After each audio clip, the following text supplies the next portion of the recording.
Olá, seja muito bem-vindo a mais um programa Power B2B Talks. Eu sou o Pedro Caramês e agradecer-lhe já a atenção que me vai dispensar nos próximos minutos aqui, nos próximos 30 minutos, para estarmos à conversa com um profissional sobre temas relevantes aqui para o contexto do business to business, para o contexto dos negócios.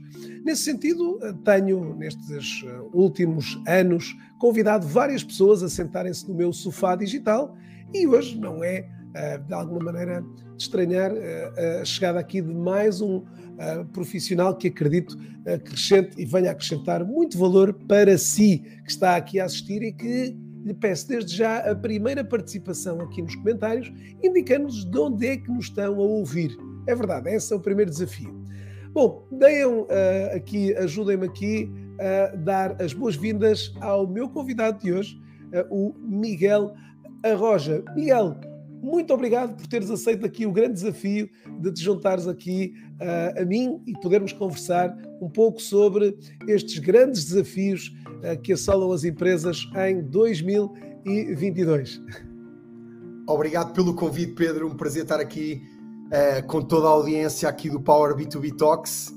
Um prazer também ter sido convidado por ti e pela equipa. Acho que temos aqui muito conteúdo interessante para cobrir. Em primeiro lugar, para um bom dia e um olá a todos aqueles que se estão a juntar a nós.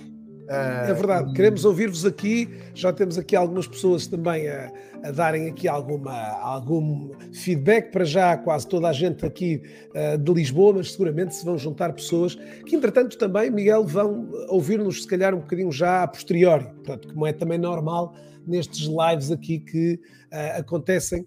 Seguramente muitas das pessoas que acabam por vir aqui. Este hora de trabalho também é, obviamente, por entender que este tema também é um tema para estar, obviamente, no contexto do dia de trabalho, mais do que num fora de horas, acredito ser mais relevante aqui. Miguel, para quem não te conhece e não faz a mais pálida ideia quem tu és, dava-te, obviamente, aqui a primazia de te apresentares e de nos contares um bocadinho para já de quem tu és e de alguma forma em que aqui a organização estás associado, e depois vou-te lançar aí também outra pergunta aí que vem já de seguida. Mas para quem não sabe quem é o Miguel Arroja, já estão todos curiosos a ir ver, mas dava-te aqui esse espaço para te apresentares. Obrigado, Pedro. O meu nome é Miguel Arroja, tenho 32 anos, diretor comercial na Salesforce para a equipa de PMEs. Basicamente a minha responsabilidade é liderar uma equipa comercial que tem 8 pessoas e que o grande foco é trazer sucesso e empoderar as PMEs a terem 3 principais coisas: visibilidade e controle do negócio e dos seus clientes, ser capaz de medir o retorno por cada euro investido, normalmente em áreas como o marketing e o desenvolvimento do negócio, canais que eu sei que tu também exploras muito. E, sobretudo, o terceiro ponto é como é que nós, num mercado que é cada vez mais exigente, podemos colocar o cliente no centro, porque hoje em dia parece impensável, não é? Mas nós metemos na fila para pagar uma fortuna por um telemóvel iPhone, mas se fizermos o mesmo paralelismo para ter visibilidade e controle do nosso negócio em qualquer lugar, muitas empresas não podem dizer o mesmo. Então é esse gap, é esse vazio que eu também e a equipa estamos focados em estar a preencher, tanto para PMEs que estão em Ibéria, portanto em Espanha, e o foco também primordial em Portugal. Boa. Miguel, obviamente esta primeira apresentação, que de alguma maneira lança aqui, como eu costumo dizer, uma apresentação mais institucional, de quem tu és e de quem representas, mas o desafio que te colocava, e porque a sessão de hoje é feita de desafios, como é que chegas aqui? Como é que chegaste a este tipo de projeto e de atividade aqui? Fala-nos um bocadinho do teu percurso, que tem aqui, até te dizia, Miguel, algumas semelhanças com o percurso de um senhor chamado Mark Benioff. Mas já lá iremos. Obrigado pelo desafio, Pedro. Eu se calhar voltava bem atrás na idade em que eu tinha apenas 7 anos. Permitam-me apresentar-vos o meu avô.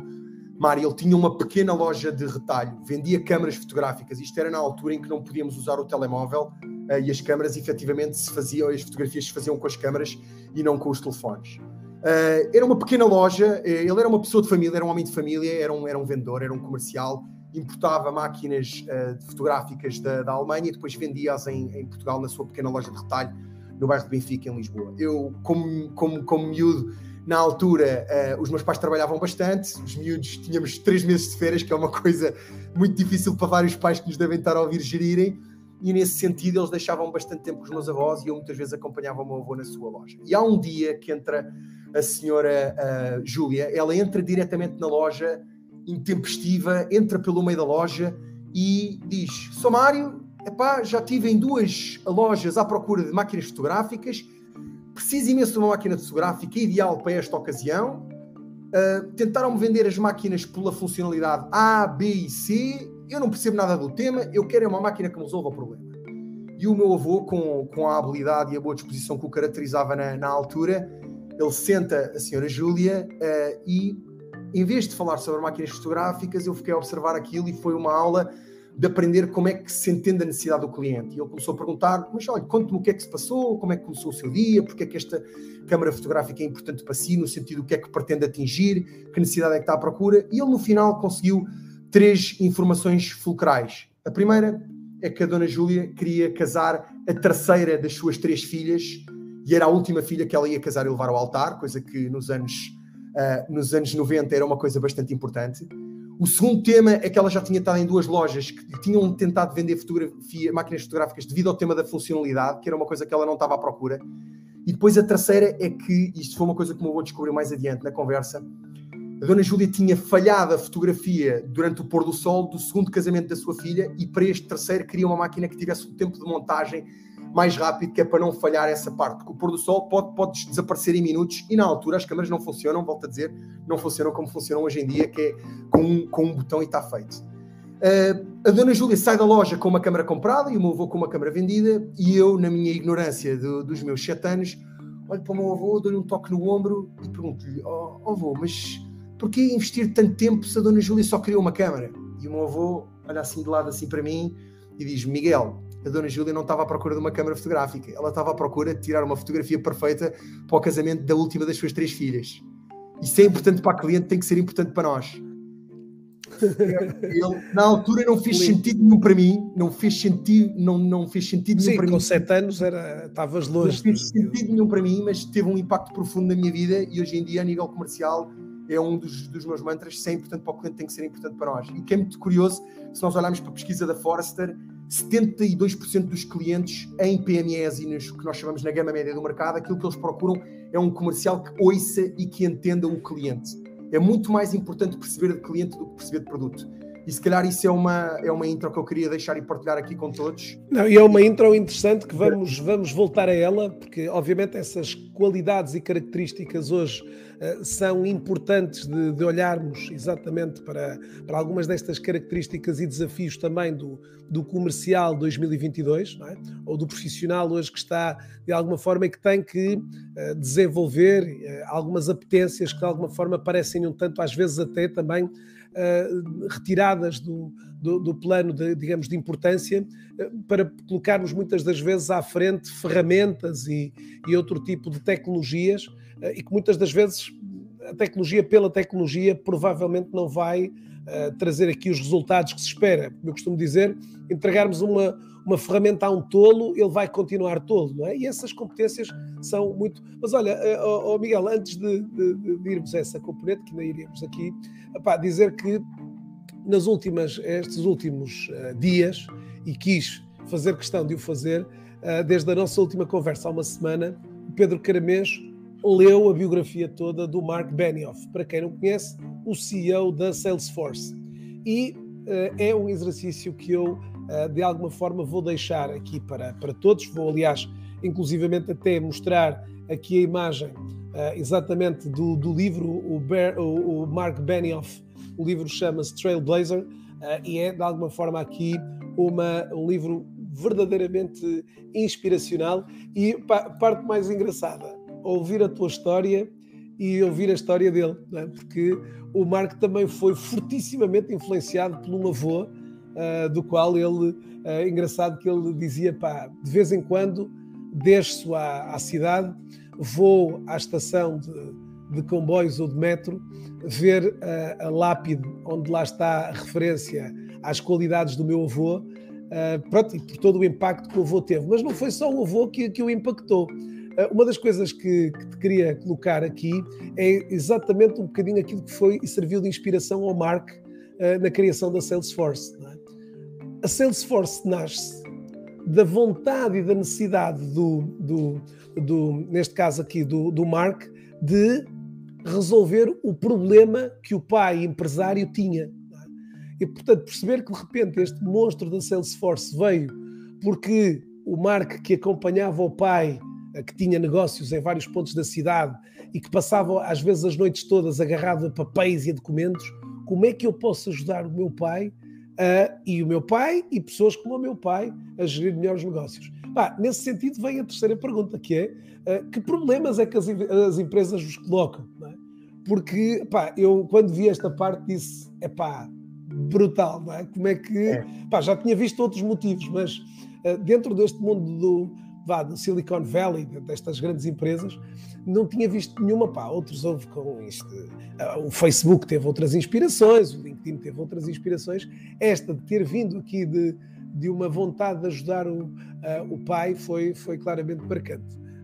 O Simon Sinek até fala do tema do Start with Why, não é? Começar pelo porquê. E este porquê é realmente profundamente forte e profundamente inspirador. Realmente no livro falaste aí de elementos que eu acho que são muito importantes, mas sem querer puxar aqui a brasa para essa sardinha, mantendo se calhar... Podemos puxar, Miguel, podemos puxar, porque em Portugal, para quem está no Brasil, o Anderson aqui de Pernambuco, o Douglas do Brasil, de São Paulo, Luciano de BH, todas estas pessoas aqui dos mais variados campos.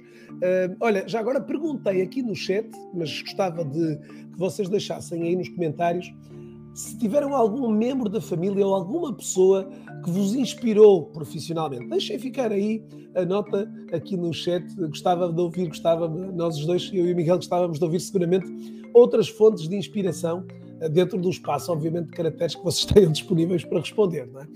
Mas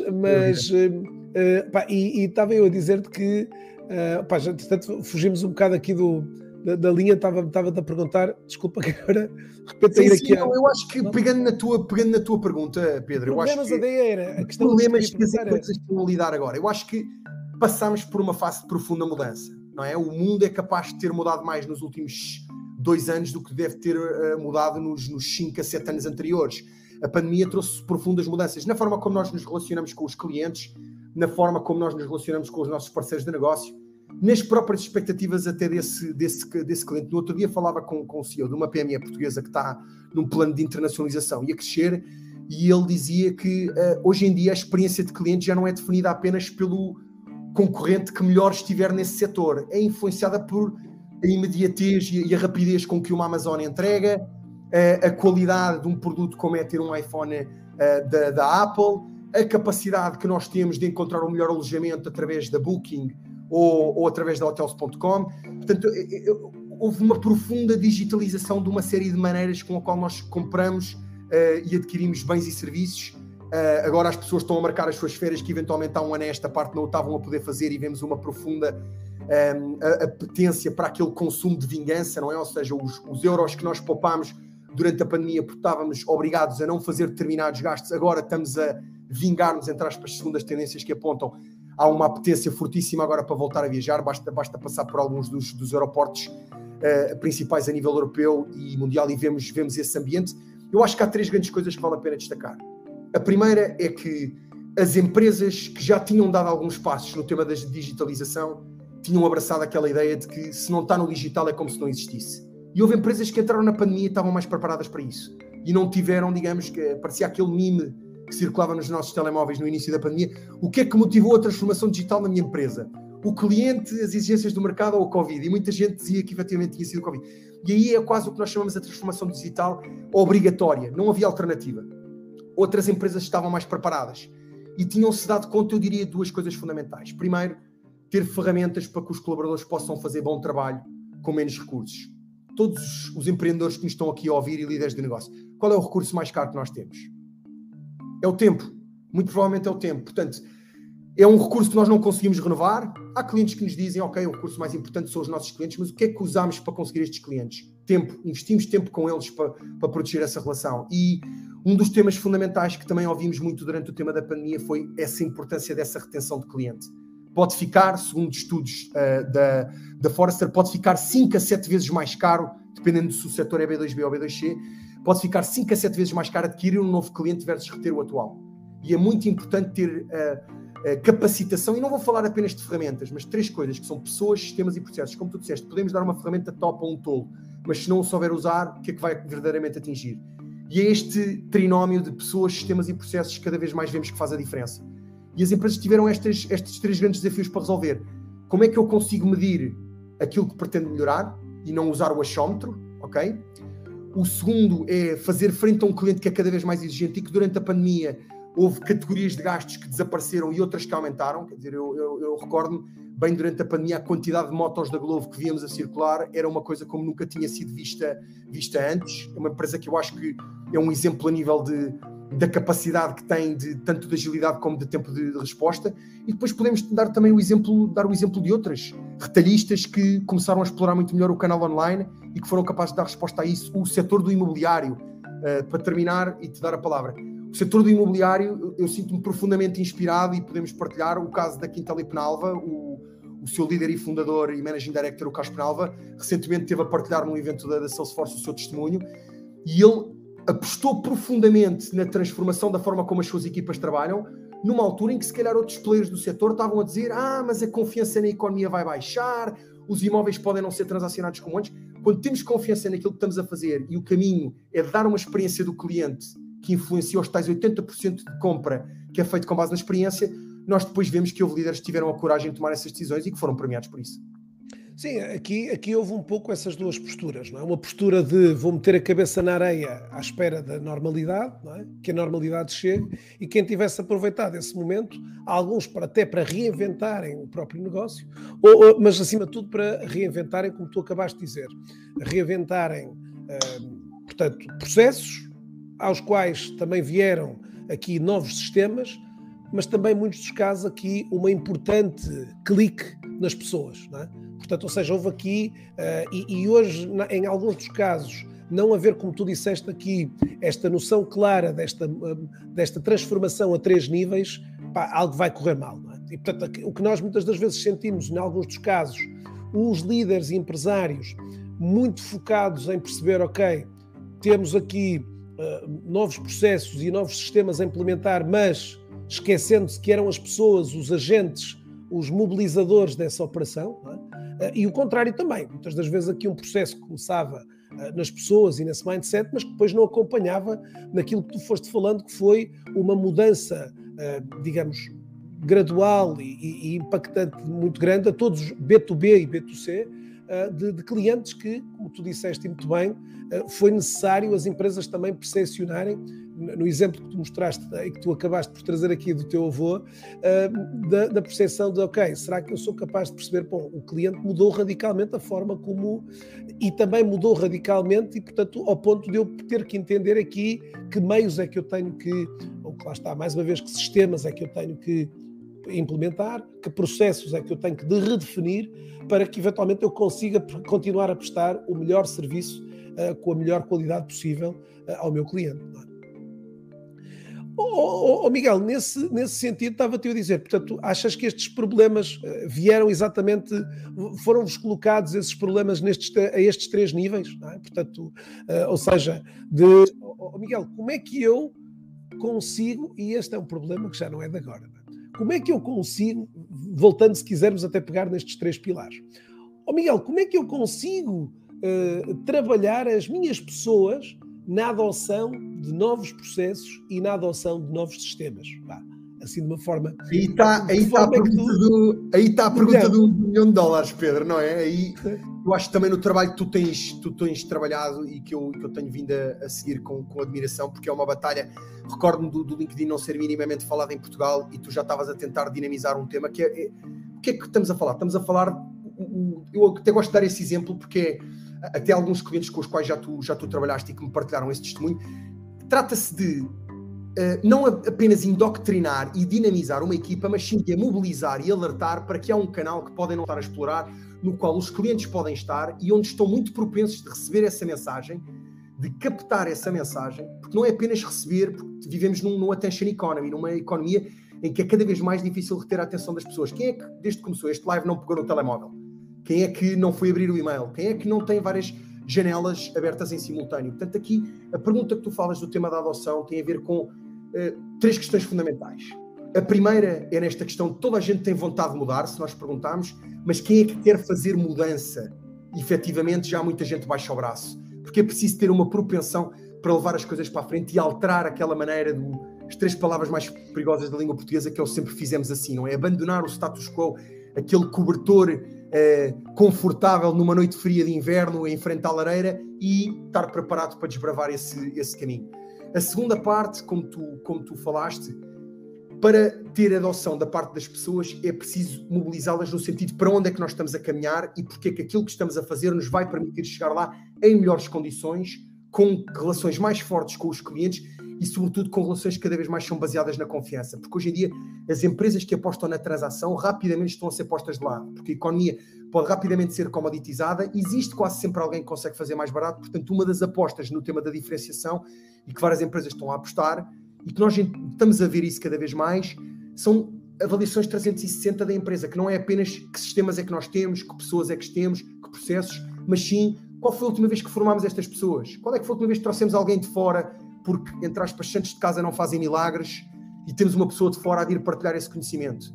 Quando é que estamos a abrir aqui a não ao novo? Qual é que foi a última vez que testámos um novo approach de venda para perceber qual é a reação do cliente? É porque ou nós estamos dispostos para fazer esse salto, ou vai haver um concorrente ou uma nova indústria que nos desrompe e que nos vai obrigar a dar esse salto. Portanto, eu diria que, a nível da adoção, explicar muito bem para onde é que queremos ir, com transparência, porque é que queremos que as pessoas façam este caminho connosco. Segundo, estamos a empoderar as pessoas. Não se tratam de ferramentas de visibilidade e controle.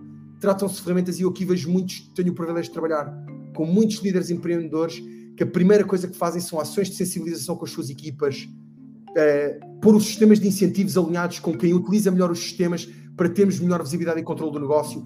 E, inclusive, depois tem os rankings das pessoas que melhor performam dentro da organização e, tipicamente, quem usa melhor as ferramentas tem melhores resultados. Não é porque a ferramenta é boa, é porque a ferramenta permite à pessoa trabalhar melhor e trazer aquilo que mais valor a pessoa pode trazer, reduzindo o tempo passado em tarefas manuais que só fazem aumentar as dores de cabeça.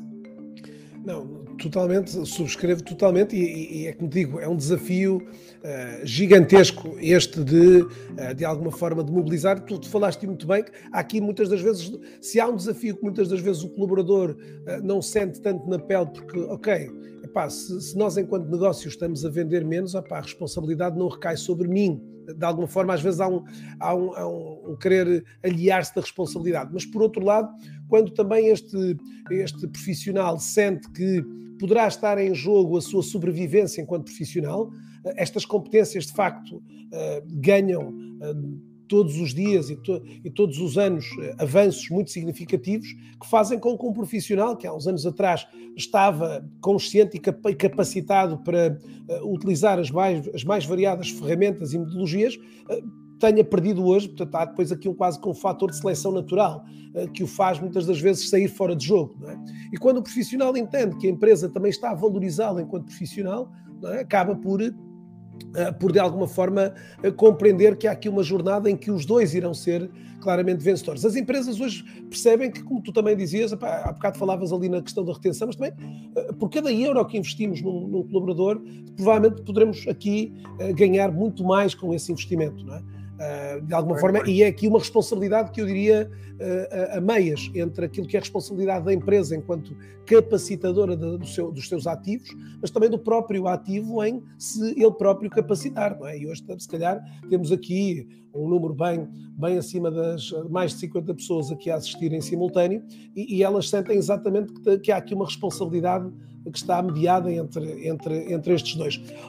Miguel, estes últimos anos trouxeram também, evidentemente, um leque de ferramentas cada vez maior, não é?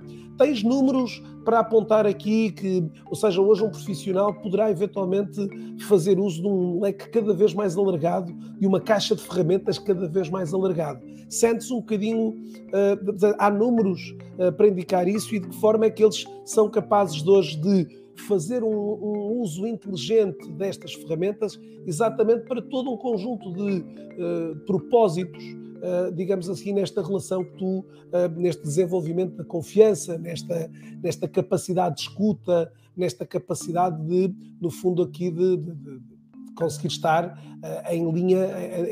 numa linha de conexão direta com os seus clientes ou potenciais clientes. Sim, Pedro, olha, eu acho que a pergunta é extremamente relevante para as 50 pessoas que nos estão aqui a assistir. Fiquei surpreendido quando há cerca de um par de anos vi uma pesquisa da Salesforce no State of Sales Report, que é, ao fim e ao cabo, o estado das vendas e da área comercial a nível global, que apontava para que em determinado perfil de empresas com sistemas, digamos, mais complexos e que têm dificuldade em o vendedor ter o empoderamento necessário para ter as ferramentas para fazer o seu dia-a-dia, a sua prospecção, o seu desenvolvimento de negócio, as visitas de acompanhamento, as visitas de prospecção, falava-se em que até 66%, é quase 2/3 do tempo de um comercial que pode ser passado sem estar em atividades diretamente relacionadas com a venda. Ou seja, é quase como por cada 3 comerciais que a empresa contrata, 2 são administrativos e 1 é que é verdadeiramente comercial em tempo inteiro. E estes dados, para mim, marcaram-me profundamente. E eu acho que há 3 grandes questões que ajudam a explicar este tema. O primeiro é os comerciais que são obrigados a trabalhar numa ferramenta como a ERP, o sistema de faturação. É verdade que o trabalho do comercial é faturar, mas para faturar precisamos de clientes. E é o controle e a visibilidade do cliente que permite chegar a essa faturação de forma sustentável e repetível. E este é, se calhar, o primeiro ponto. E nós trabalhamos com muitas empresas do Norte, tecido exportador, que têm uma grande dependência com o ERP e têm o CRM integrado com ele, mas aquilo que nós ouvimos, sobretudo, é o grande salto aqui dentro, é os comerciais terem algo que está disponível no seu telefone, no seu tablet, no seu dispositivo de trabalho e rapidamente poderem registrar as atividades de uma reunião, não terem que usar o achonte e poderem dedicar o tempo naqueles clientes que são mais importantes. O segundo tema é o tema da metrificação, porque é muito difícil nós conseguirmos medir aquilo que não é, melhorar aquilo que não é medido. Quando nós conversamos com empresas que há uns anos atrás utilizavam como critérios para compensar os seus comerciais e o sistema de incentivos o volume de visitas, os comerciais olham para esse KPI, para esse indicador de performance e vão fazer visitas de acompanhamento, não vão fazer visitas de prospecção.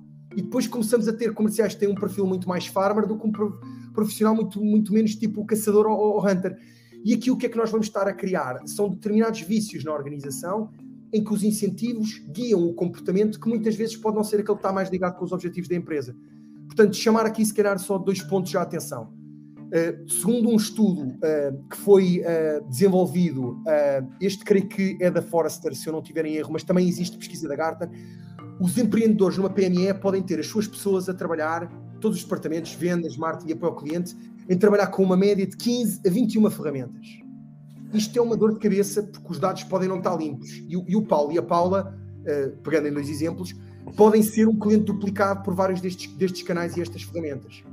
A grande vantagem de ter uma visão 360 do cliente é que parece impensável, mas nós não devíamos ter dificuldade em identificar um cliente, que é um dos nossos clientes top, que quando liga no apoio ao cliente tem que ser atendido mais rapidamente do que qualquer outro.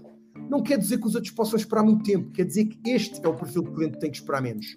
E se esse cliente depois já ligou várias vezes, tem que poder ser proposta rapidamente uma garantia. Sr. Paulo, você já ligou para cá 5 vezes com este problema. Cada vez que fizemos uma intervenção para resolver este problema, custou-lhe X mil euros ou X mil reais. Como é que vamos fazer para ter aqui uma garantia e você não ter esta disrupção para o seu negócio e estar preparado? Interessante, vamos trabalhar isso. Quando vamos fazer a proposta, abrimos a ficha do cliente e temos lá quais são os casos ou os tickets em aberto. Isso permite-nos não representar mal a empresa em relação ao mercado. Qual é a figura que eu faço, Pedro, se eu te for fazer agora uma proposta? Eu digo, Miguel, mas espera lá, estás-me a fazer uma proposta, mas ainda temos aqui esta reclamação de há 2 dias que está em aberto. Não é melhor falarmos disso primeiro antes de tentar vender mais qualquer coisa? Se eu proativamente endereçar, Pedro, temos este ticket em aberto, a equipa está a trabalhar nisto, até ao final do dia esperamos ter uma resposta. Estás de acordo em aguardar e cobrimos agora o tema aqui da nossa reunião ou preferes outro approach? É cada vez mais, o cliente é demasiado exigente para nos poder dar uma segunda ou uma terceira oportunidade. E este tipo de capacidade de visibilidade é fundamental na hora de tomar decisões. E outra coisa também é as empresas que tomavam decisões, sobretudo pré-Covid, que feiras é que vamos fazer? Aquelas que nos trazem mais leads e quantidade e qualidade são a mesma coisa? Nós vimos empresas que abandonaram o paradigma das feiras, que pode custar 15, 20, às vezes 30 mil euros entre o custo das pessoas, das viagens, o que elas deixam de fazer, custo de oportunidade, stands, o stress que era terem as pessoas preparadas para fazer as feiras, e hoje em dia trabalham webinars de topo do funil para clientes interessados, exploradores curiosos, webinars mais demonstrativos e depois webinars também de social proof ou de referenciação de cliente, em que o próprio cliente partilha o testemunho e fazem uso e imunem-se dos seus próprios clientes como sendo os maiores embaixadores. Por acaso até é bem curioso, temos uma empresa, a Numatic, aproveito para partilhar, o Managing Director da Numatic, o Nuno Barata, é um excelente exemplo de como é que uma empresa pode fazer... Extraordinário exemplo, diga-se passagem. Absolutamente extraordinário o pivot que ele fez durante a pandemia, uma empresa que vende máquinas de limpeza industrial e que durante a pandemia consegue pivotar completamente o seu approach, desde comerciais que estavam medidos no terreno pela qualidade e quantidade de visitas de prospecção e acompanhamento que faziam, para poder centrar-se em qualidade de interação com esses clientes, demonstração de máquinas que valem várias centenas e dezenas de milhares de euros através de online e ser capaz de fazer essa disrupção. Eu chamava aqui a atenção o caso da Numatic Portugal e da Numatic Ibéria e do Nuno Barata, porque realmente é um caso fantástico e temos um privilégio enorme de poder ver em primeira mão como é que ele tem uma visibilidade e um controle do negócio em que tudo aquilo que é medido naquela casa está constantemente a ser melhorado e é um negócio que eu acho que, se nós olharmos, quer dizer, um setor altamente competitivo, altamente concorrencial, tem, é verdade, uma área de consumíveis também, mas é profundamente inspirador ver como é que um empreendedor como o Nuno consegue mobilizar as suas equipas em Portugal e em Espanha para conseguir ter crescimento, mesmo durante uma fase de pandemia que os obrigou a uma profunda resiliência. Fantástico e obrigado pela partilha. O Nuno também aqui uma grande referência já de longa data, aqui também mostrar aqui a empresa. Já agora, o Miguel, tu falaste há pouco, eu já partilhei no chat o link para vocês poderem aceder a este state do estado das vendas, este report que falaste aqui, já coloquei.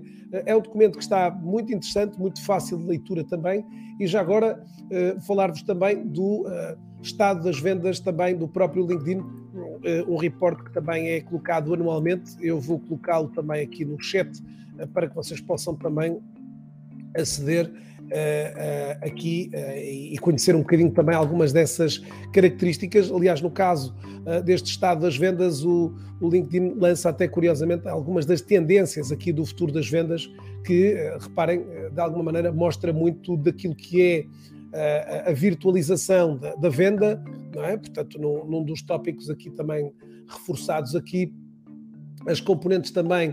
Sabes que é curioso, Miguel, um dos fatores que me tem chamado cada vez mais a atenção, e já que estamos aqui com a janela aberta, é de que, no contexto aqui, uma das áreas que tem estado cada vez mais a ganhar expressão no próprio LinkedIn seja justamente a área de remote sales, ok?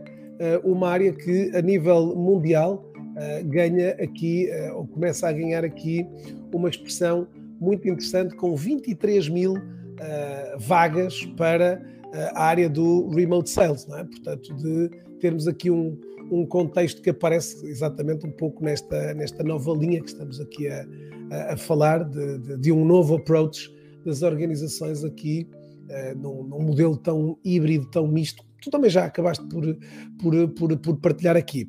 Olha, temos aqui a Cristina Valente, que partilhou aqui um pouco da sua experiência relativa digamos aqui, ao período quase de adaptação destes novos profissionais, portanto, no fundo, um contexto de aprendizagem, apresentação de resultados, de validação, é cada vez mais um parceiro, um consultor do próprio cliente.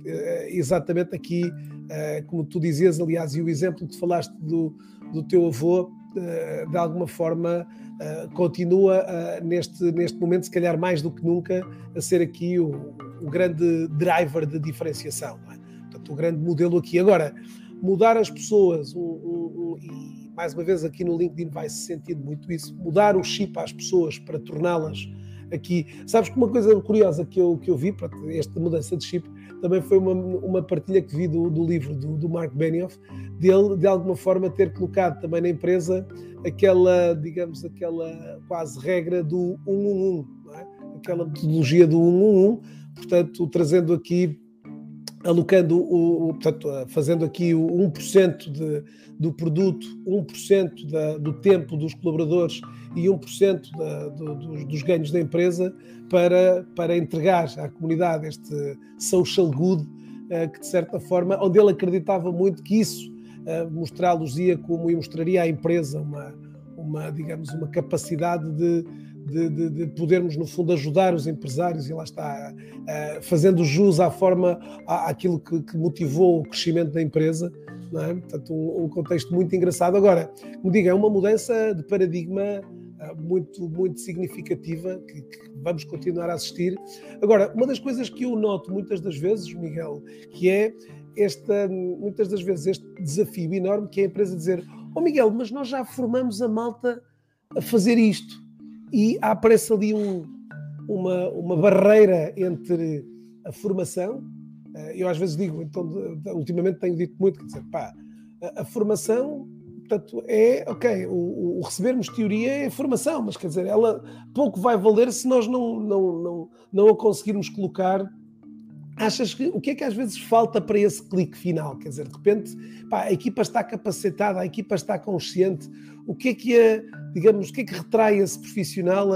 Embora tu já deste aqui alguns contributos, obviamente, não é? Quer dizer, esta questão da alocação disto no trabalho, até nos próprios KPIs do próprio colaborador, mas o que é que falta aqui para este clique? O que é que te parece, de alguma forma, nesse... Vamos ver, até podemos pegar no mote que deu a Cristina Valente, se não estou em erro, que falou neste comentário há pouco tempo. Ela falava um pouco que o primeiro ano é um ano, digamos, de adaptabilidade e de aprendizagem, o segundo ano para trazer resultados e o terceiro é dessa validação. Há algumas premissas que se calhar fazem a Cristina fazer este comentário. O que é que está? A duração do ciclo de venda, qual é a exigência desse comprador e qual é o tipo de pessoas com que eu me relaciono. É um processo de venda mais transacional que até pode ser feito, como falavas há bocado, desde remoto, porque é uma coisa transacional, não vai mudar a vida, não é transformacional para o cliente, é uma coisa, vamos chamar-lhe, mais corrente, é um gasto mais corrente. Portanto, o custo de se enganar, o custo de cost of making a mistake, não é? Depois é uma coisa que se pode alterar, não é? Eu hoje, se tiver almoçado mal, amanhã posso almoçar no outro lado. Não é uma coisa, não subscrevi um ano a almoçar no mesmo lugar. Quando falamos de coisas mais sofisticadas, a empresa, onde é que ela decide, onde é que vai colocar o seu escritório, quem é que vai formar as suas pessoas, que pessoas é que vamos recrutar, que tecnologia é que vamos investir, que processo é que vamos criar. Eu diria que há aqui 2 pontos fundamentais, e depois talvez um terceiro, se nos der tempo para falar. O primeiro, eu acho que é fundamental termos uma noção muito clara para onde é que nós queremos ir. Depois temos aquele diálogo de corredor, o CEO e fundador da empresa, precisamos de mais budget para formarmos as nossas pessoas. E depois está a pessoa da área financeira, e o que é que acontece se formamos as nossas pessoas e elas vão embora? E o fundador da empresa, que fundou a empresa arduamente, com o seu suor e o seu trabalho, pergunta: e se não as formarmos e elas ficarem? Ou seja, estas pessoas que estão em front office todos os dias a dar a cara ao cliente é quem representa a empresa nesse território, não é? E estar à altura dessa responsabilidade é uma coisa que traz um conjunto de exigências e de responsabilidades. Nós temos de ter os meios adequados para fazer este trabalho, mas também é importante perceber que cada vez mais é a experiência desse cliente. Quando 80% das vendas são ganhas a partir do 4º ou do 5º follow-up, mas só 20% dos comerciais é que fazem mais do que 2 ou 3 follow-ups, nós percebemos que há aqui um conjunto muito grande de comerciais que fica de mãos a abanar simplesmente por não ter consistência e alarmística para guiar o seu trabalho e trazer essa disciplina e esse... Miguel, tu tens noção, tu tens métricas também para nos dizer relativamente a isso, que é quantos pontos de contacto. Há um estudo da Forrester, que já fizeste referência à Forrester, que vai estudando um bocadinho isso, estes momentos de contacto com o cliente, não é? Ou seja, se tens noção neste momento em termos de números, lá está, mais uma vez, obviamente isto vai depender de indústria para indústria, de segmento para segmento, mas se tens noção eventualmente destes momentos de contacto, e que, como tu disseste, muitas das vezes, o cliente fez 3 momentos de contacto, que foi claramente, manifestamente insuficiente para uma média generalizada de contactos muito superiores, não é? E estes contactos, estes momentos de contacto podem, na atualidade e até no mundo digital, serem aqui muito alargados. Momentos no LinkedIn, momentos por e-mail, contactos telefónicos, contactos presenciais, videoconferências, enfim. Tens ideia de números? Sim, olha, falavas há pouco no LinkedIn State of Sales Report, os dados de há um par de anos falavam que 67% do caminho da decisão de compra já pode estar feito antes de falar com um comercial na área do B2B. E eu acho que isto ilustra bem como é que o comercial cada vez mais se converte na ponta da lança. E como é que nós fazemos com que possamos estar a acompanhar o cliente desde mais cedo para sermos antecipatórios e, sobretudo, para trazer mais valor ao cliente numa fase em que ele ainda não pode estar aware, vamos dizer, totalmente consciente daquilo que são os desafios que o podem levar a investir num produto ou serviço que a empresa está a oferecer. Eu acho que aqui falamos fundamentalmente de duas questões. Se amanhã alguém de uma determinada empresa vai para uma reunião genérica com um cliente e não se preparou para essa reunião, não foi ver o perfil do cliente ao LinkedIn, não foi entender por que empresas é que esse cliente eventualmente já passou, e se até temos empresas com que já trabalhamos que podem estar ligadas a esse setor. Olha, eu já trabalhei com o seu concorrente. Normalmente este tema é importante para eles, este tema é importante para si, ou reparei que estudou nesta determinada universidade. Uma das coisas que eu noto é que Miguel, até às vezes, desculpa só adiantar, às vezes até a própria informação que a empresa já tem, histórico, de eventualmente algum... Olha, este cliente já nos abordou em tempos para outro tipo de serviços, por exemplo, não é? Essa parte, ou até reparar, um exemplo complementar a esse, quando há uma mudança de liderança da empresa e há um quadro novo que chega a decisões, a áreas em que tem poder de decisão, é um motivo fortíssimo para podermos enviar um contacto de prospecção e perguntar. Tipicamente, quando uma pessoa nova entra, precisa de um tempo de estudo e de análise, como falava a Cristina há pouco, e depois vai tomar decisões para resultados diferentes, começam também a tomar decisões diferentes e alocações de recursos diferentes. E é uma das coisas que mais motiva compras a nível de B2B, é uma mudança na liderança das empresas. E aquilo que eu fico profundamente surpreendido é como é que ainda existem equipas comerciais que não usam toda a informação que está ao seu dispor, muitos dos casos de forma gratuita, para poder ter o mais ponto de vantagem de conhecimento possível ao chegar a um cliente, que é um cliente, como dissemos, é alvo de vários estímulos, pode estar a receber várias tentativas de contacto e de prospecção. A primeira impressão normalmente é aquela que conta, e nós, para nos definirmos como uma pessoa de valor, o que nós chamamos o salesperson of the future, é o comercial do futuro, que é aquele que não apenas vende, mas que se converte em alguém worth buying from, alguém de quem vale a pena comprar e não apenas alguém que me está a vender, é com base nesse know-how. Que é, Pedro, olha, eu vi que no teu percurso tens este achievement. Tipicamente, quando estou a falar com empresas do teu setor, estes problemas são importantes para estas empresas. Estou a dar um tiro ao lado, ou estes problemas também são importantes para ti, há alguma coisa que queres acrescentar? Isto é muito diferente de eu te perguntar, Pedro, quantos colaboradores é que tu tens, para saber quantas licenças é que eu te vendo e qual é o teu setor? Estas são informações que eu posso descobrir pelo meu pé.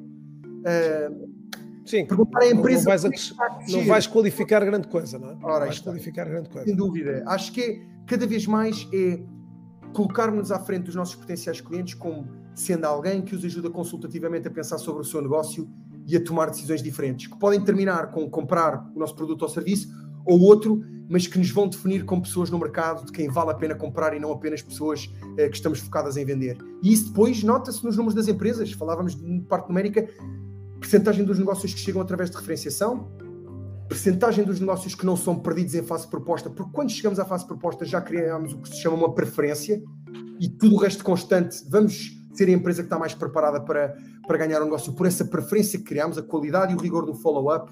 Somos nós que trabalhamos para o cliente, não é o cliente que trabalha para nós, e também ter esse controle do processo comercial, porque o cliente gosta de transparência, gosta de começar o processo e saber em X semanas podemos completar estes passos e ao final destes passos você vai ter esta e esta informação que lhe permite tomar uma decisão mais fundamentada, com menos risco e que lhe vai trazer mais segurança daqui para o futuro, seja para avançar connosco ou com outro provedor.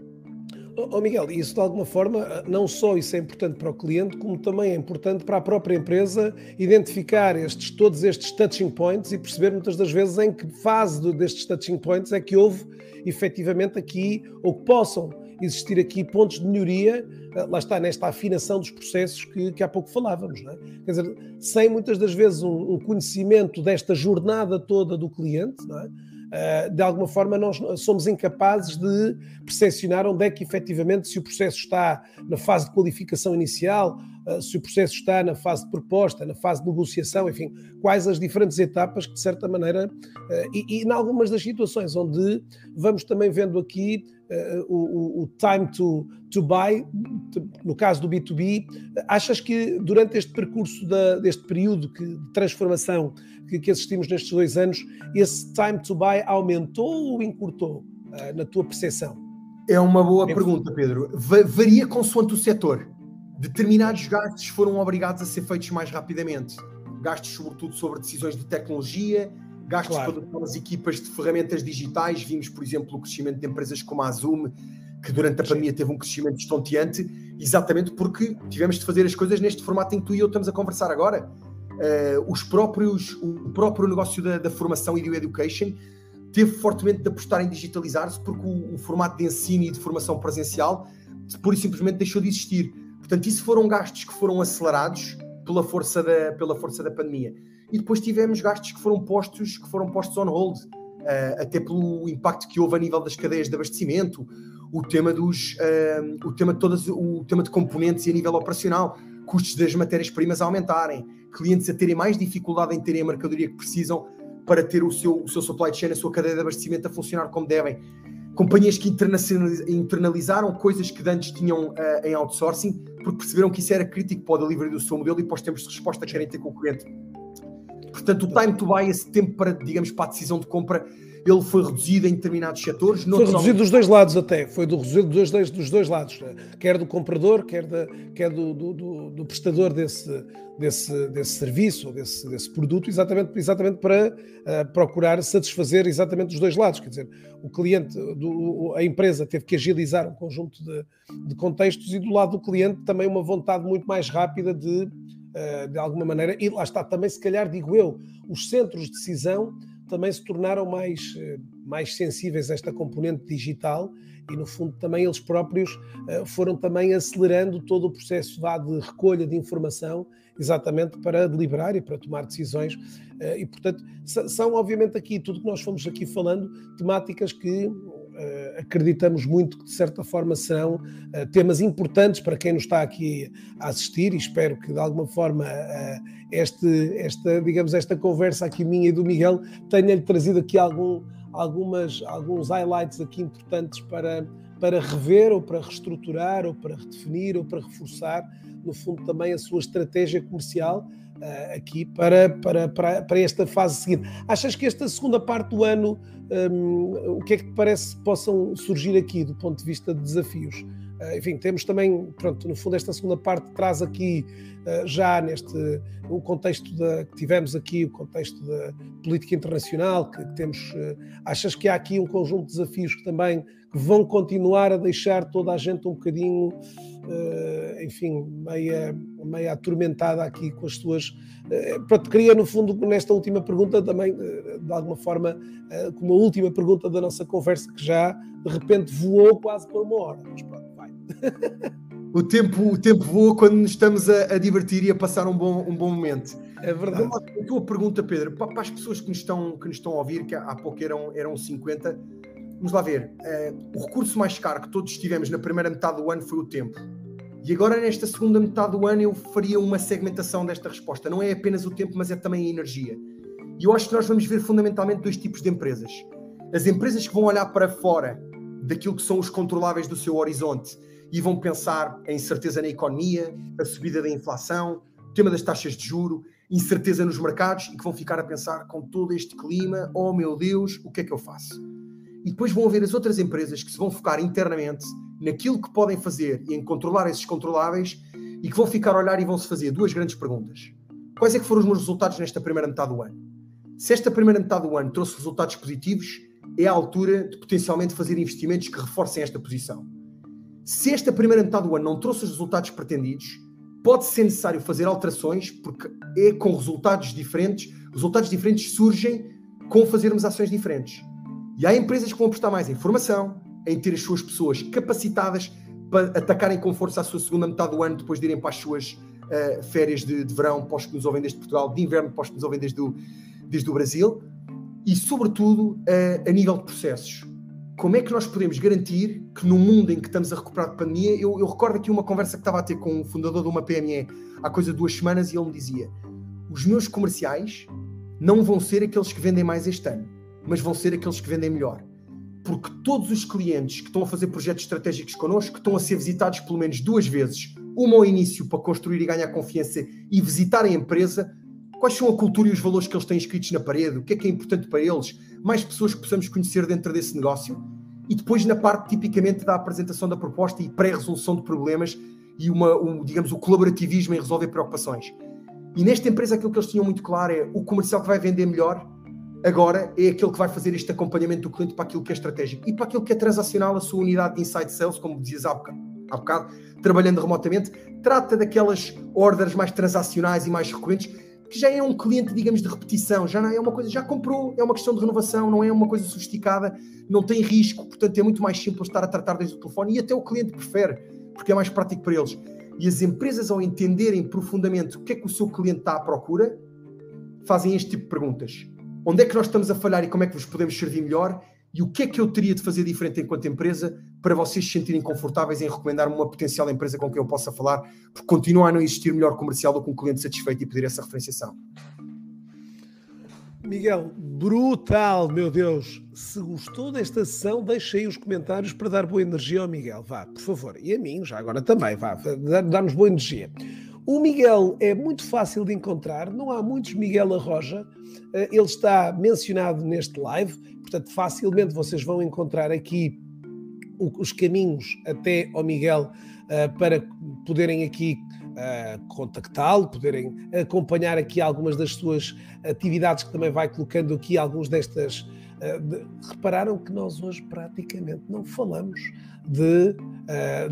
da empresa do Miguel, mas se calhar estivemos a montante, talvez num caminho mais interessante, do qual quer eu, quer o Miguel, acreditamos muito, que às vezes eu costumo dizer, epá, esta é aquela sessão de como falar da empresa ou do negócio sem falar do negócio. Foi exatamente isso que fizemos hoje. Como falar de negócio sem falar do negócio.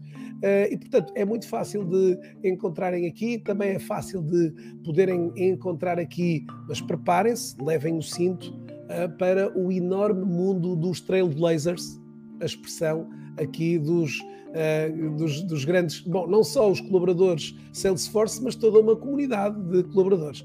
Vou-te dizer, Miguel, pá, fiquei depois da leitura a roer-me e a dizer um dia e a colocar mais um elemento na minha bucket list. Um dia, quando for grande, hei de ir à Dreamforce, que vai acontecer em setembro deste ano, de 19 a 22 de setembro, em São Francisco, e é basicamente, se calhar, eu diria, rivaliza com o Web Summit, que alguns seguramente aqui mais conhecedores, ou então no Brasil, com o Campus Party do Brasil. Não é? Portanto, é um evento muito, muito incrível aqui, com todos os stakeholders e todas as pessoas que hoje verdadeiramente se apaixonam e estão apaixonadas aqui pelo mundo da tecnologia e pelo impacto que ela traz na vida das pessoas. E, portanto, coloquei isso na minha bucket list também, já aqui de poder... Portanto, estava eu a dizer, apertem os cintos. De facto, a página da Salesforce é uma página para um mundo de conteúdos, aqueles... aqueles relatórios sobre o estado das vendas são extraordinários documentos que, de alguma forma, sou aqui, digamos, no trabalho, portanto, sou na Salesforce, portanto, não sou suspeito aqui para fazer esta referência, mas que recomendo aqui. Miguel, do teu lado, pá, agradecer-te muito teres participado aqui connosco. E teres de alguma forma emprestado um bocadinho do teu tempo também para trazer aqui muitos insights que deixaram, acho aqui, muita gente com, digamos, muito alimento para a sua mente, que seguramente vai trazer-lhes aqui uma boa utilidade agora para os próximos tempos. Gente boa, fiquem bem, na próxima semana continuamos aqui a jornada, provavelmente para trazermos alguns livros. Olha, hoje não falei, por acaso, Miguel, claro que eu normalmente costumo perguntar um livro de inspiração. Pronto, eu sei que este livro do Mark Benioff é claramente aqui um livro que provavelmente toda a gente da empresa foi obrigada a ler, entre aspas, a conhecer um bocadinho da cultura e da cabeça deste enorme Mark Benioff, mas não sei, já agora, algum livro que recomendes aqui para aqui fecharmos aqui a nossa live de hoje? Pedro, para fecharmos aqui a nossa live, se calhar o livro que eu recomendo é o livro do Atomic Habits, do James Clear. Falámos muito da importância do tempo ao longo deste podcast, e há alguns hábitos de alta performance que eu tirei deste livro que particularmente a mim me marcaram bastante, portanto eu deixaria aqui a recomendação do Atomic Habits do James Clear. Vale bastante a pena ler para todos aqueles que de nós sentimos que o tempo não estica, mas que nós queremos aproveitar todos os minutos. Lançar um último desafio para aqueles que nos estão a ouvir desde norte a sul do país, em Portugal. Gostava também de fazer o convite. No dia 6 de julho, a Salesforce volta aos eventos presenciais. Estamos em Lisboa, no Centro Cultural de Belém. Damos as boas-vindas a pequenos e médios empresários, empreendedores, líderes de startups, todas as empresas que tenham curiosidade em descobrir como é que podem colocar esse cliente no centro e ter mais visibilidade e controle do seu negócio. A inscrição é gratuita e realmente podem, no meu perfil LinkedIn tem também o link para o registro, e realmente não queria deixar de estar a lançar aqui o convite para aqueles que nós não conseguirem acompanhar o Dreamforce, também vai estar disponível em online em setembro. Acho que pode ser também uma boa maneira de dar seguimento se consideraram que o conteúdo aqui hoje foi relevante, e como o Pedro disse, acho que a nível de leitura há aqui um conjunto variado de várias coisas que podemos estar a ler agora nesta altura de verão e que nos pode trazer um bom estímulo para voltarmos das potenciais férias de verão que alguns de nós venhamos a ter com bastante interesse e com fé renovada para a segunda metade do ano. Olha, já estamos aqui acho eu que já me registrei, ok? Temos aqui os speakers aqui Espera lá, o que é que aconteceu aqui? Falta aqui ok, vamos ver aqui. Está feito. Pronto, está feito. Faltava aquele tema ali ok, os speakers Fernando Brás, o Denis Terian, a Laura, o John Taron, Paulo Carvalho, Rui Costa e o António Scuto. São aqui os...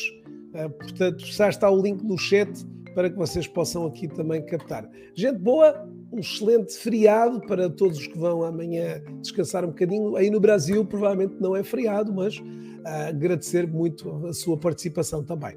E também de Angola, calma, tivemos aqui gente de Angola que eu acabei por não referenciar e portanto também agradecer. Miguel, fica por aí só para bebermos um cafezinho digital.